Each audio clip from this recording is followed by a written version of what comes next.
بسم اللہ الرحمن الرحیم اللہم صلی علی سیدنا و مولانا محمد وعلی آلہ و صحبہ وبارک وسلم وصلو علیہ۔ رمضان المبارک کا خصوصی پروگرام تاریخ اسلام کی عظیم خواتین میں آپ کی میزبان ناہیدہ راجپوت۔ ناظرین، جیسا کہ آپ جانتے ہیں ہم ہر روز کسی ایک ایسی عظیم خاتون پہ بات کرتے ہیں، کسی ایک ایسی عظیم شخصیت پہ بات کرتے ہیں جنہوں نے دین حق کی خاطر، دین اسلام کی خاطر بیش بہا قربانیاں دیں۔ ناظرین، ہم نے دیکھا، ہم نے ایسی خواتین پہ بات کی، ہم نے ایسی خواتین کو دیکھا، سنا، پڑھا جنہوں نے دین اسلام کی خاطر تن من دھن قربان کر دیا۔ ہم نے ایسی خواتین پہ ان کا تذکرہ کیا جنہوں نے اپنے بچوں کی قربانی دی، جنہوں نے اپنی عزت کی قربانی دی، جنہوں نے اپنے وقت کی قربانی دی۔ ناظرین، آج ہم جس عظیم ہستی کا تذکرہ کرنے جا رہے ہیں وہ کوئی عام خاتون نہیں ہے، یہ وہ خاتون ہیں جن کو ٹائٹل بھی رب العزت کی ذات دیتی ہے، جن کو قرآن پاک میں اللہ پاک مخاطب کر کے کہتا ہے کہ تم عام عورتوں جیسی نہیں ہو، تم نبی کی بیویاں ہو۔ جی ہاں، آج ہم بات کریں گے امہات المومنین میں سے ایک ایسی ام المومنین کا کہ جن کو اگر میں کہوں کہ شی از دا گریٹ آئرن لیڈی تو بالکل بھی غلط نہ ہوگا۔ ہم بات کرنے جا رہے ہیں ام المومنین سیدہ ام حبیبہ سلام اللہ علیہا، جو کہ عابدہ بھی ہیں، زاہدہ بھی ہیں، صابرہ بھی ہیں اور شاکرہ بھی ہیں۔ ہم نے دیکھا دین اسلام کی خاطر آپ نے وہ عظیم قربانی دی، آپ ایسی حق شناس خاتون تھیں۔ آپ نے جب حق کو پہچان لیا تو آپ نے اپنا پورا خاندان چھوڑ دیا، اپنا پورا قبیلہ چھوڑ دیا، فقط اسلام کی خاطر۔ آپ کی شخصیت پہ گفتگو کریں گے اور کوشش کریں گے کہ آپ کی شخصیت کے ان پہلوؤں پہ بات کی جائے کہ جو بہت کم ڈسکس ہوتے ہیں۔ ہم کوشش کریں گے ہم احاطہ کر سکیں ان مشکلات کا، ان مصائب کا جو ام المومنین سیدہ ام حبیبہ سلام اللہ علیہا نے اپنی زندگی میں دیکھیں۔ ہم کوشش کریں گے کہ ہم بات کریں آپ کے صبر و استقامت کی کہ کس طرح سے آپ ان مشکلات کے آگے سیسا پلائی دیوار بن کے کھڑی ہو گئیں۔ ہمیشہ کی طرح سچ ٹی وی کے پینل پہ بہترین اسلامک سکولرز موجود ہیں جو کہ آج ہماری رہنمائی کریں گی، آج ہمیں سیدہ ام حبیبہ سلام اللہ علیہا کی شخصیت کے بارے میں بتائیں گی۔ ہماری سب سے پہلی مہمان سکولر جو کسی بھی تعارف کا محتاج نہیں ہے، آپ ان کو پاکستان کے مختلف ٹی وی چینلز پہ دیکھتے رہتے ہیں، سچ ٹی وی کے بیشتر پروگرامز کا یہ حصہ ہوتی ہیں۔ محترمہ پروفیسر عقیلہ صاحبہ درس و تدریس کے شعبے کے ساتھ منسلک ہیں۔ عقیلہ، آپ کو آج کے پروگرام میں خوش آمدید کہتے ہیں۔ شکریہ۔ ہماری دوسری مہمان سکولر بہترین اسلامک سکولرز میں ان کا شمار ہوتا ہے، سچ ٹی وی کے مختلف پروگرامز کا یہ حصہ ہوتی ہیں، درس و تدریس کے شعبے کے ساتھ وابستہ ہیں، محترمہ عائشہ ابوبکر صاحبہ۔ عائشہ، آپ کو آج کے پروگرام میں خوش آمدید کہتے ہیں۔ جزاک اللہ خیرہ۔ عقیلہ، جب نام آتا ہے ام المومنین کا تو ایک عجیب سا ہم پورے سراپا ادب بن جاتے ہیں۔ کہاں ایک ماں، عام ماں جس کے پاؤں تلے جنت ہے اس کی اولادوں کی، اور یہ تو کل مومنین کی مائیں ہیں، امہات المومنین جن کا ادب کرنا رب سکھا رہا ہے۔ کیا شان ہے ان خواتین کی۔ سیدہ ام حبیبہ کا حسب، نسب، ان کا بیک گراؤنڈ ہمیں بتائیں۔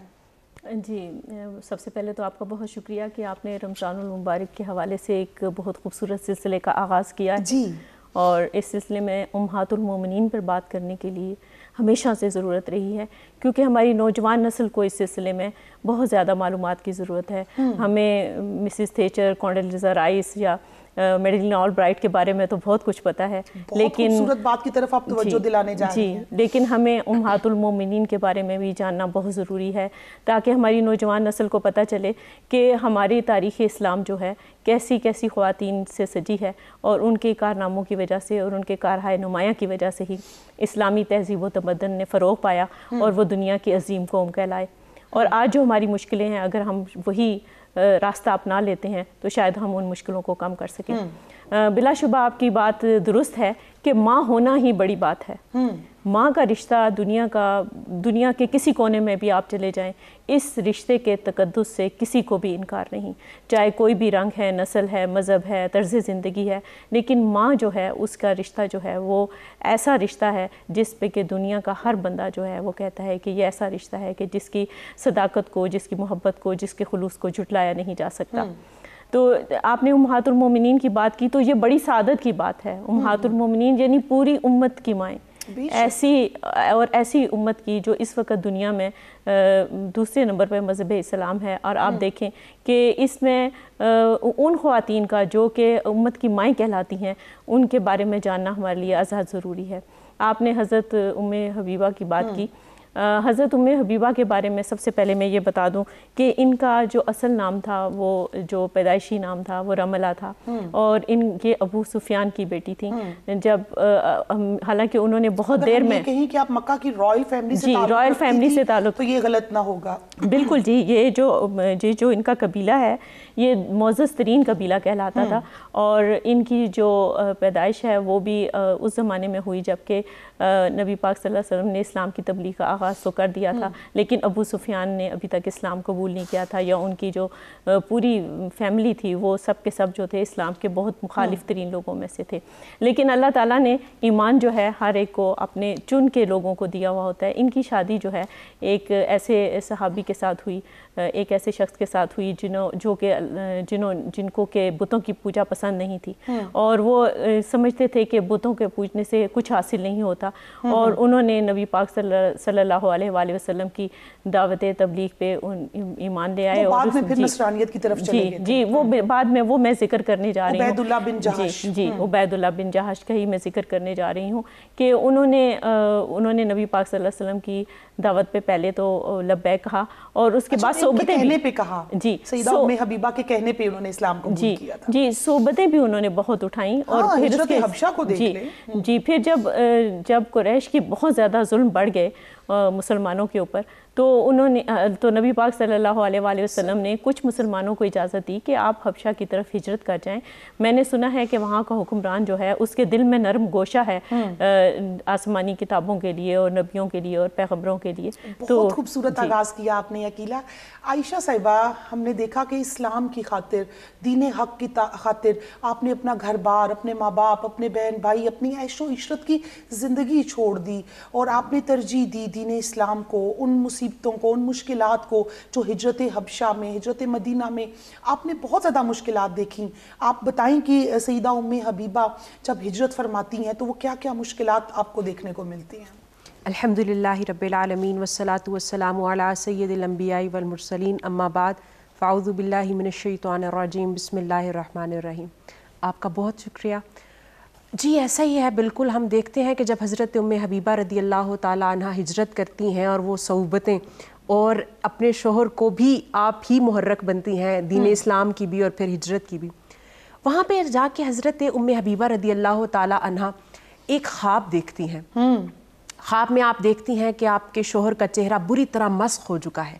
آپ گھبرا کے جاگ جاتی ہیں اور آپ پریشان ہوتی ہیں.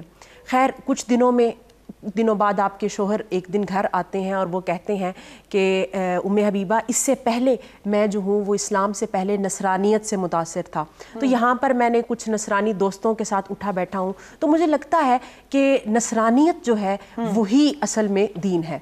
تو جب آپ یہ سنتی ہیں تو آپ کی بیٹی بھی چونکہ حبیبہ وہاں پر ہی ان کی پیدائش ہوتی ہے، تو آپ ایک تو وطن سے دور ہیں، اپنے گھر والوں کو چھوڑ کے آئی ہوئی ہیں، اور جو آپ کا ظاہری طور پہ سہارا ہے شوہر، وہ بھی ارتداد کی طرف چلا گیا ہے، تو آپ بے انتہا پریشان ہو جاتی ہیں. اور اس کے بعد آپ جو ہے وہ چونکہ اس وقت تک ابھی یہ آیات نازل نہیں ہوئی تھیں کہ مسلم اور غیر مسلم جو ہے ان کا نکاح باطل ہو جاتا ہے، تو آپ جو ہے وہ خاموش ہیں. اور اتنے میں ہی آپ کے جو شوہر ہیں عبید اللہ بن جہش، یہ جو ہے وہ شراب نوشی کی عادت میں بھی مبتلا ہو جاتے ہیں، اور اس کے بعد وہاں پر ہی ان کا انتقال ہو جاتا ہے. اب اس صورت میں آپ کی دو بنیادی زندگی کے پہلو، ایک عبادت الہیہ رہ جاتا ہے، فوکس آف لائف، اور دوسرا آپ جو ہے وہ اپنی بیٹی حبیبہ کی تربیت کرتی ہیں، اور دیگر آقا کریم علیہ الصلوۃ والسلام کی بیٹی بھی حضرت رقیہ بھی چونکہ حبشہ کی ہجرت میں تھیں، اور دوسری بھی خواتین ہیں، ان کے ساتھ جو ہے وہ آپ کا ایک تعلق ہے۔ بالکل، بہت خوبصورت طریقے سے آپ نے آغاز کیا آج کے موضوع کا۔ سیدہ ام حبیبہ سلام اللہ علیہا کی بہت سی خدمات ہیں ناظرین ہمارے دین کے لیے، اور تاریخ اسلام میں آپ کا نام جو ہے وہ سنہرے حروف کے ساتھ لکھا جا چکا ہے۔ مزید بھی گفتگو ہوگی، ابھی ہم نے لینی ہے ایک چھوٹی سی بریک۔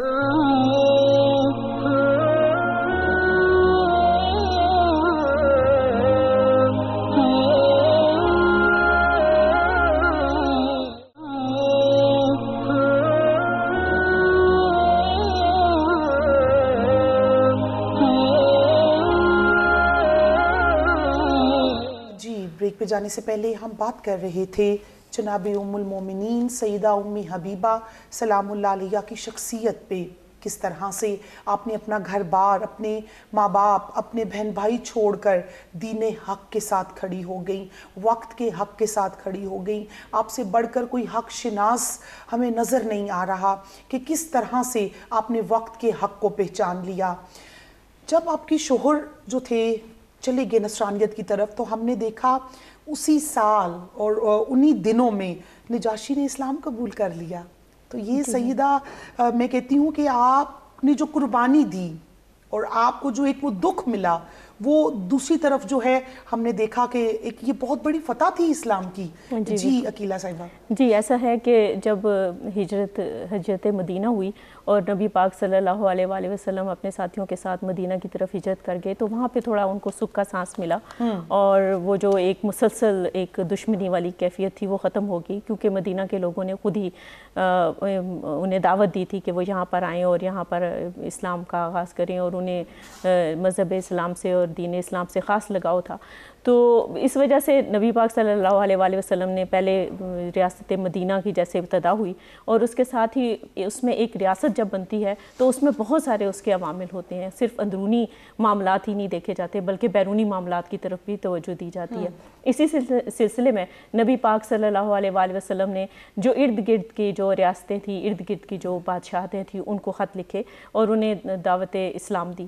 اسی سلسلے میں نجاشی کو بھی خط لکھا گیا، اور نجاشی نے جب یہ خط پڑھا، وہ پہلے ہی اس طرف مائل تھا، اور خط پڑھنے کے بعد وہ اس نے دین حق کو قبول کیا۔ اچھا، جناب ام حبیبہ وہاں پہ موجود ہے، جی جناب وہ حضرت موجود جعفر ہے، طیار وہاں پہ موجود ہیں جو کہ مردوں کو لیڈ کر رہے تھے، اور جناب سیدہ ام حبیبہ جو ہیں وہ وہاں پہ خواتین کو لیڈ کر رہی تھی۔ تو وہ جو ایک لیڈرشپ کی کوالٹی ہے، اور کس طرح سے آپ نے پورے خاندان سے ٹکر لے کے اسلام قبول کیا، تو کیا ایک اسٹرانگ لیڈی ہمارے سامنے آتی ہیں۔ آپ صحیح بات کہہ رہی ہیں، کیونکہ دیکھیں جب ہم ان کی خاندانی تاریخ دیکھتے ہیں نا، تو ابو سفیان کو دیکھیں، وہ کتنے شدید مخالف تھے اسلام کے۔ پھر ان کی جو والدہ تھی ہندہ، وہ انہوں نے جنگ احد کے موقع کے اوپر حضرت حمزہ رضی اللہ عنہ کا جگر مبارک جو تھا اس نے قسم کھائی تھی کہ میں نے چبانا ہے، اور یہ ظلم ایک انتہائی مطلب ظلم کی بات تھی۔ لیکن اتنی مخالفت کے باوجود حضرت ام حبیبہ رضی اللہ عنہا کا جو کردار ہے وہ ہمیں اس طرف مائل کرتا ہے کہ جب آپ حق کے ساتھ ہیں، چاہے آپ عورت ہیں، آپ کمزور نہیں ہیں، آپ صحیح بات کر سکتے ہیں، اور انہوں نے یہ کر کے دکھایا۔ یہ ہمارے لیے ایک مثال ہے، اور اس مثال کو ہماری آج کی خواتین کے لیے بھی جاننا بہت ضروری ہے۔ بے شک، بہت خوبصورت طریقے سے آپ نے اپنی بات کو ہمارے ناظرین تک پہنچایا۔ عائشہ، ہم نے دیکھا کہ جب آپ کی شوہر جو ہے نصرانیت کی طرف چلے جاتے ہیں، تو آپ خواب میں دیکھتی ہیں کہ آپ کو ام المومنین کہہ کے پکارا جاتا ہے، اور پھر آپ کا وہ خواب حقیقت میں تبدیل ہوا جب نکاح کا پیغام آتا ہے، اور وہ جو آپ کی باندی تھی ابرہا وہ آتی ہیں، تو آپ خوشی میں کیسے اس کو تحفے تحائف، اور بعد میں بھی آپ تحفے تحائف، اس کے بعد کیسے نکاح ہوا، اور وہ سارا جو حضور کے نکاح کا ایک منظر ہے ہمارے ناظرین۔ سبحان اللہ، بڑی خوبصورتی سے آپ نے اس طرح توجہ دلائی۔ حضرت آقا کریم علیہ الصلوۃ والسلام کو جب معلوم ہوتا ہے، احوال حبشہ کے آتے ہیں آپ کے پاس اور بتایا جاتا ہے، تو انہی میں حضرت ام حبیبہ کا ذکر کیا جاتا ہے کہ ایک شہزادی ہیں اپنے دور کی، اور اب وہ کس طرح سے جو ہے وہ ایک پرائے وطن میں جو ہے وہ شوہر کا سہارا تھا، اس کا بھی انتقال ہو جاتا ہے، اور پہلے دکھ جو ارتداد کا ملا وہ بھی۔ تو آقا کریم علیہ الصلوۃ والسلام عمرو بن عاص کو بھیجتے ہیں الدمری کو کہ آپ جو ہے وہ حبشہ جائیں اور جا کر نجاشی جو کہ رضی اللہ تعالیٰ عنہ ہیں، اب اسلام قبول کر چکے ہیں، ان کو میرا پیغام دیں کہ آپ ام حبیبہ سے پوچھیں، اگر وہ رضامند ہیں تو میں ان سے نکاح کرنا چاہتا ہوں۔ اللہ اکبر۔ تو جب یہ خبر ابرہہ نامی کنیز نجاشی کی لاتی ہیں حضرت ام حبیبہ رضی اللہ تعالیٰ عنہ کے پاس، اور یہاں پر آپ دیکھیں نا خوابوں کا جو ایک مبشرات خواب ہے، ہر ام المومنین میں ہم ہر روز بالکل امہات المومنین پہ بات کر رہی ہیں، تو ہم نے دیکھا کہ یہ خوابوں کا بڑا پکا رشتہ ہے۔ جی ایسے ہی تو وہ آپ کو جب اپنے خواب کی تعبیر نظر آتی ہے تو آپ اپنے ہاتھوں سے چاندی کے کنگن، پاؤں سے پازیب اور انگوٹھیاں چاندی کی اس کو دیتی ہیں، اور آپ بے انتہا خوش ہوتی ہیں۔ تو وہ کہتی ہیں کہ نجاشی نے کہا ہے کہ آپ اپنی طرف سے کوئی وکیل مقرر کر دیں۔ تو آپ کے ایک رشتہ دار جو ہجرت میں آپ کے ساتھ تھے، خالد بن سعید، ان کو جو ہے وہ آپ اپنا وکیل مقرر کرتی ہیں۔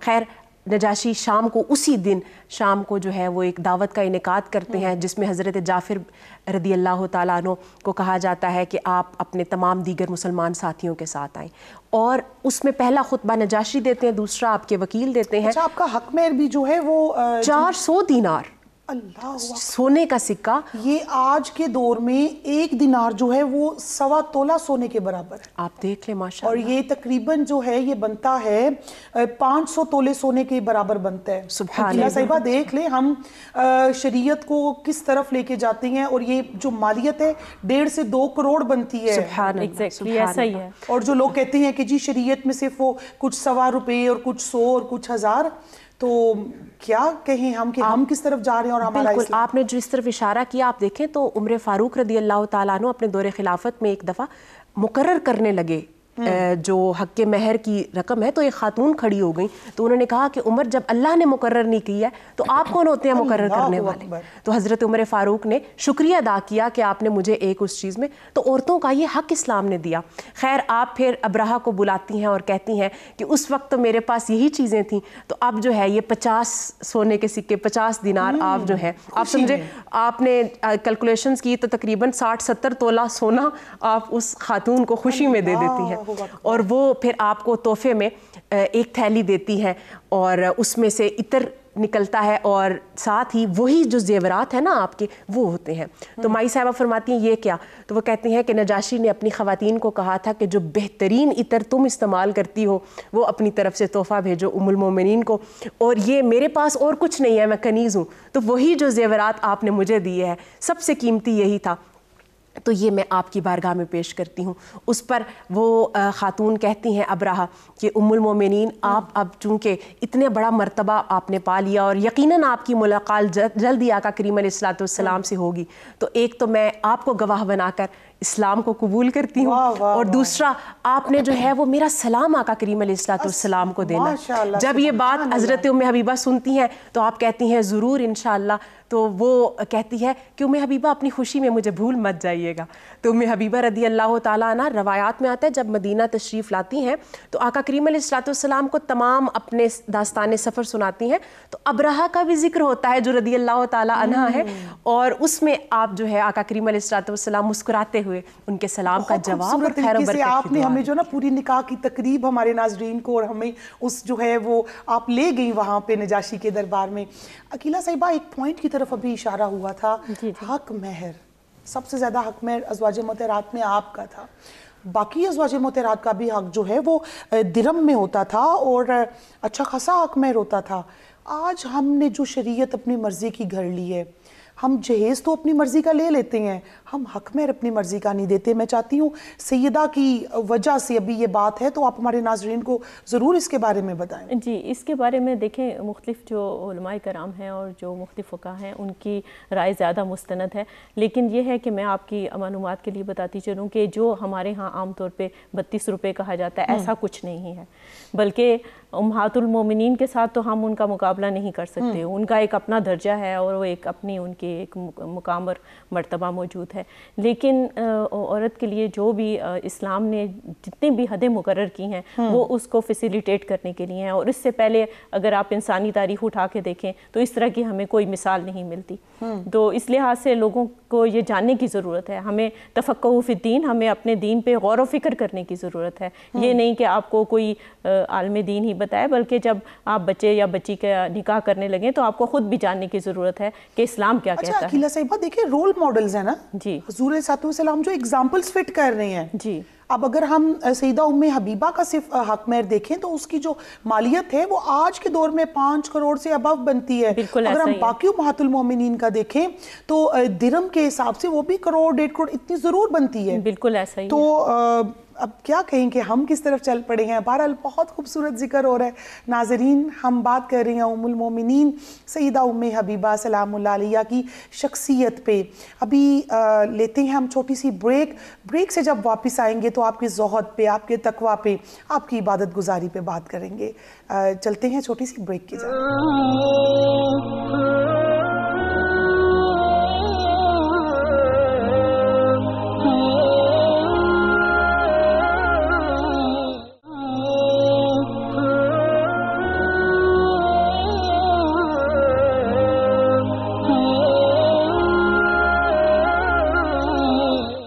بریک پہ جانے سے پہلے ہم بات کر رہے تھے ام المومنین سیدہ ام حبیبہ سلام اللہ علیہ کی شخصیت پہ.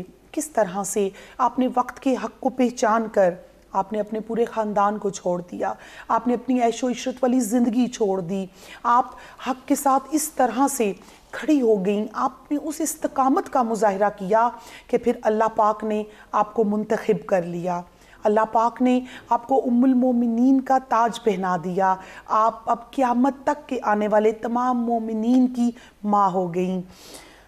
عائشہ صاحبہ جہاں پہ ہم نے اور اوصاف کا ذکر کیا وہیں پہ سیدہ کا زہد، تقویٰ، آپ کی عبادت گزاری، آپ کی جو خشیت الہی تھی اس کے بارے میں ہمارے ناظرین کو بتائیں. جی آپ دیکھیں کہ آپ کا دین اسلام کے ساتھ جو کھڑا ہونا ہے اور تقویٰ ہے آپ کا کہ آپ پردیس میں ہیں، فیملی بیک گراؤنڈ بھی پیچھے یہ ہے کہ سپورٹیو نہیں ہے مکہ میں جو آپ کا ہے. اس کے باوجود جب آپ دیکھتی ہیں کہ وہ جو ظاہری طور پہ آپ کا سہارا شوہر ہے وہ بھی دین سے پھر گیا ہے، مگر آپ ایک استقامت کا پہاڑ بن کے کھڑی ہوئی ہیں. بالکل. اس کے علاوہ آپ دیکھیں تو نماز و روزہ، صدقہ و خیرات، یہ تمام وہ چیزیں تھیں کہ آپ دیکھیں کہ اس دور میں وہ خواتین جو اللہ نے اپنے حبیب صلی اللہ علیہ وسلم کے لیے چنی ہیں وہ تمام دیگر اس وقت کی خواتین میں ممتاز نظر آتی ہیں ہر لحاظ سے. اور اس کے علاوہ اگر آپ کی شخصیت کا ایک اور ہم اہم پہلو دیکھیں تو آپ علمی لحاظ سے ام المومنین میں 3 نمبر پر فائز ہیں. آپ سے تقریباً 65 روایات ہیں احادیث کی جو آپ کی مرویات ہیں، اور مردوں میں آپ سے امیر معاویہ جو آپ کے بھائی ہیں انہوں نے جو ہے وہ روایات کی ہیں. اس کے علاوہ خواتین میں جو ہیں وہ زینب بنت ام سلمہ انہوں نے روایات کی ہیں. تو آپ اپنی شخصیت میں ایک استاد کی سی حیثیت بھی رکھتی ہیں اور جو علمی شغف ہے آپ کا. اور پھر آپ دیکھیں کہ آقا کریم علیہ السلام نے کس خواہش کا اظہار کیا. ایک دفعہ آقا کریم علیہ السلام کے ساتھ آپ تشریف فرما تھیں کہ ان کے بھائی امیر معاویہ رضی اللہ تعالیٰ عنہ آئے تو آقا کریم علیہ السلام نے ارشاد فرمایا کہ میں چاہتا ہوں کہ تو یہ اور میں جنت میں جو ہے وہ جام طہور نوش کریں. ایک سیکنڈ یاسر، سوری میں نے کٹ کی ہے. یہ حدیث جو ہے نا یہ کچھ وہ مستند نہیں ہے، اس کو کٹ کرنا ہوگا. آپ نہیں میں نے بھی اس کو نا یہ میں نے کیوں ہاں اس میں نا تھوڑا اختلاف ہے. اہل سنت میں بھی اختلاف ہے. اچھا سوری میں نے کبھی گیسٹ کو نہیں ٹوکا، ٹھیک ہو گیا. لیکن اگر اہل سنت میں معتبر ہوتی اور اہل تشیع میں نہ ہوتی تو میں آپ کو نہ روکتی. میں خود اہل سنت ہوں، ٹھیک ہے، لیکن چونکہ ہم اہل سنت میں الحمدللہ مجھے ہے پتہ ہے، لیکن یہ حدیث جو ہے نا یہ والی حدیث یہ اہل سنت میں نہیں ہے. حدیث قدسی نہیں ہے. یہ حدیث قدسی نہیں ہے. نہیں حدیث قدسی تو چلیں ہوتی ہے. آپ اس سے پیچھے چلی جائیں. کہاں پہ تھیں آپ جو ہے وہ مقام رکھتی تھیں. اس کو ہم کٹنگ کر لیں گے. آپ اس حدیث سے پہلے سے اپنی بات کو کنٹینیو کریں، میں ان کی طرف چلتی ہوں. چلیں.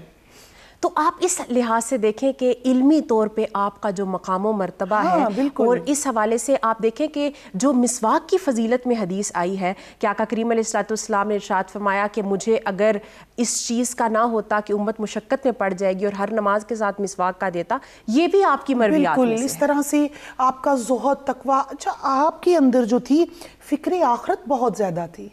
آپ دوزخ سے نہ صرف خود ڈرتی تھیں بلکہ ہم نے دیکھا کہ آپ نے بہت سے ایسے آپ نے جب واعظ فرماتی تھی تو اس میں بھی لوگوں کو دوزخ سے ڈراتی تھیں. اس کے بارے میں بتائیں اور جو آپ کی عبادت گزاری اس کے بارے میں ہمارے ناظرین کو بتائیں. جی بہت ساری کتابوں میں درج ہے، جو مستند کتابیں ہیں اس میں لکھا ہے کہ جو عبادت گزار لوگ ہوتے ہیں ان کو سچے خواب نظر آتے ہیں. تو ایک ثبوت تو یہی ہے کہ ان کے زہد و تقویٰ میں کسی کو شک نہیں کہ انہیں سچے خواب نظر آئے اور وہ خواب ان کی زندگی میں سچا ہوا اور رہتی دنیا تک جو ہے وہ تاریخ میں یہ درج رہے گا. تو ان کے زہد و تقویٰ میں تو کوئی شک نہیں. اور دوسری بات یہ کہ سخی ہونا یہ بھی ایک کلندری کا ایک وصف ہے. اچھا عقیلہ صاحبہ، ہم ہر روز اب امہات المومنین پہ بات کر رہی ہیں تو ہم نے دیکھا ہے کہ حضور علیہ الصلوۃ والسلام کی ہر زوجہ علم و عرفان میں بھی اعلیٰ مقام رکھتی ہیں اور جود و سخا میں بھی. کوئی ایک ایسی ام المومنین نہیں ہے کہ جو سخی نہ ہو، جن کا وہ علم باقی لوگوں سے کم ہو.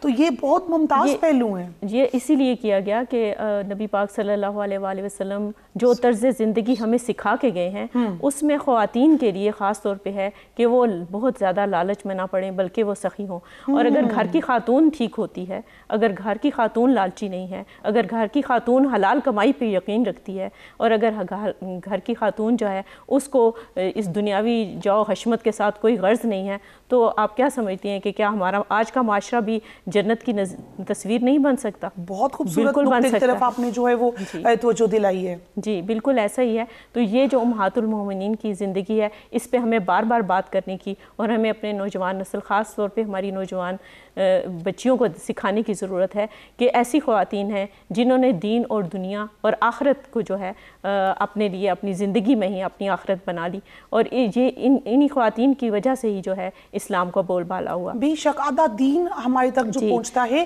وہ ازواج مطہرات کی وجہ سے پہنچتا ہے. آپ یہ دیکھیے نا کہ قرآن پاک جو ہے وہ آپ کوئی بھی قرآن پاک کی آیت اٹھا لیجئے، وہ 3 موضوعات پہ بات کرتی ہے. ایک ہے ایمانیات، یا تو ایمانیات سے متعلق ہے، یا عبادات سے متعلق ہے، یا معاملات سے متعلق ہے. اور جو زندگی کے معاملات ہیں یا جو معاشرتی معاملات ہیں وہ خواتین کی شرکت کے بغیر مکمل نہیں ہوتے. اسی لیے ہمارے سامنے امہات المومنین کی شکل میں نبی پاک صلی اللہ علیہ وآلہ وسلم نے ایسی خواتین کا انتخاب کیا جو کہ رہتی دنیا تک مثال ہوں کہ یہ صرف یہ نہیں کہ وہ نبی پاک صلی اللہ علیہ وسلم کی ازواج مطہرات میں سے تھیں، بلکہ ان کے اندر اپنے ذاتی اوصاف تھے جس کی وجہ سے انہیں اس درجے پہ فائز کیا گیا. ماشاءاللہ بہت خوبصورت طریقے سے. اچھا عائشہ صاحبہ، ہم نے جب میں کل سٹڈی کر رہی تھی تو میں نے دیکھا کہ ایک حدیث میں نظروں سے گزری کہ یہ جو 12 رکعات ہیں، فجر کی 2 سنتیں، ظہر کی 6 اور جو ہم لوگ پڑھتے ہیں مغرب کی 2 اور عشاء کی 2، یہ والی جو حدیث پاک ہے حضرت سیدہ ام حبیبہ کے توسل سے ہمارے تک پہنچتی ہے. جی بالکل. یہ بھی جو ظہر سے پہلے کی 4 رکعتیں ہیں یہ غالباً بخاری شریف کی روایت ہے اور یہ بھی حضرت ام حبیبہ رضی اللہ تعالیٰ عنہ سے مروی ہے. اس کے علاوہ میں ایک اور بڑی اہم بات کی طرف توجہ دلانا چاہوں گی کہ ہمارے معاشرے میں یہ دیکھا گیا کہ خواتین کو اسپیشلی جو کہا جاتا ہے کہ شوہر کو ایک مجازی خدا کا درجہ دیا جاتا ہے، وہ پھر چاہے وہ دین سے ہٹ کر بات کرے تو عورت کو وہی بات کو من و عن تسلیم کرنے کا معاشرہ درس دیتا ہے. اس میں بھی آپ ام حبیبہ رضی اللہ تعالیٰ عنہ کی شخصیت دیکھیں کہ آپ کے شوہر نے ارتداد کیا، دین سے پھر گئے، مگر آپ کی انڈیویجویلٹی قائم رہی، آپ حق پہ ڈٹی رہی. اچھا اسی تناظر میں سیدہ کی پرسنالٹی کے حوالے سے ہماری ناظرین کو اور خصوصاً ہماری خواتین کو ساتھ ہی میسج بھی دے دیں. جی تو میں یہ جو ہے وہ میسج دینا چاہوں گی کہ اگر آپ کو یہ یقین ہے نا کہ آپ حق پر ہیں تو پھر آپ ام حبیبہ رضی اللہ تعالیٰ عنہ کی طرح اپنے بیلیفز پہ ڈٹ جائیں. پھر آپ یقین کریں گے کہ اللہ تعالیٰ آپ کی زندگی سے برے لوگوں کو نکال کر اچھے لوگوں کو شامل کریں. بہت خوبصورت طریقے سے آپ نے میسج دیا. عائشہ آپ کا بہت شکریہ، آپ ہمارے پروگرام میں تشریف لائیں. عقیلہ صاحبہ، ہمارے خواتین کو اور اسپیشلی ینگ جنریشن کو آپ میسج دیں، حق شناس کیسے بننا چاہیے، ہم کیسے وہ پتہ چلے کس طرح سے ہم حق کو پہچان لیں. سیدہ کی ذات کے حوالے سے میسج دیں اپنا. جی دیکھیے، حضرت ام حبیبہ رضی اللہ عنہا جو ہیں وہ اپنی بیٹی کے نام سے مشہور ہیں. آپ اسی سے سمجھ لیجئے کہ ہمارے لیے کتنا بڑا میسج ہے کہ خاتون کے لیے اپنی اولاد کی اچھی تربیت کرنا کتنا ضروری ہے کہ اس بیٹی کا نام جو ہے وہ ساتھ ہے. اور بچیاں جو ہیں وہ بھی ہماری معاشرے میں بہت زیادہ اچھے مقام پہ ان کو سمجھنا چاہیے، کیونکہ حضرت حبیبہ کا اصلی نام کوئی نہیں پکار رہا، آج ان کو ان کی بیٹی کے نام سے پکارا جا رہا ہے. تو یہ جو خوبصورت بات ہے یہ ہمارے معاشرے کو اس وقت سمجھنے کی ضرورت ہے. یہ جو ہم بچیوں کے مسائل اور یہ جو ہم بیٹے اور بیٹی کا فرق کرتے ہیں یہ نہیں کرنا چاہیے. میرا یہی پیغام ہے کہ یہ جو ہے اس پیغام کو سمجھیں. بہت خوبصورت طریقے سے آپ دونوں مہمانوں کا ہم شکریہ ادا کرتے ہیں. ناظرین، آج ہم نے بات کی ام المومنین سیدہ ام حبیبہ سلام اللہ علیہ کی شخصیت پہ، آپ کے ان اوصاف پہ بات کی، آپ کس طرح سے حق پہ ڈٹ گئیں. اللہ پاک ہماری اس ادنا سی کاوش کو اپنے حضور قبول و منظور فرمائے. وما علینا الا البلاغ.